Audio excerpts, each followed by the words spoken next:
இதில் இன்வால்வ் ஆனது ஊராட்சி மன்ற தலைவர், ஊராட்சி மன்றத்தின் வார்டு மெம்பர், ஊராட்சி மன்ற கவுன்சிலர்.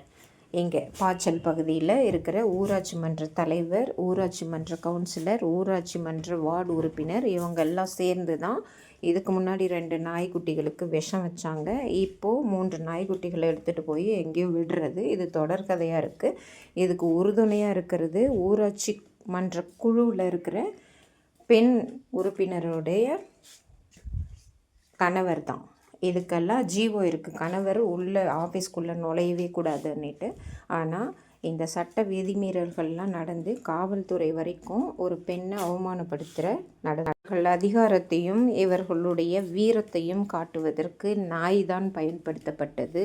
நாய்கள் மீது இந்த மாதிரி எத்தனையோ வன்முறை சூழ்நிலை காரணிகளால், அதாவது மனிதர்களுக்குள் ஏற்படும் விரோதத்திற்காகவும் அல்லது நாய்கள் மீது உள்ள வெறுப்பிற்காகவும் இவர்கள் இதை தொடர்ந்து செய்து கொண்டிருக்கிறார்கள். இதனைத்தான் எதிர்க்கிறோம்.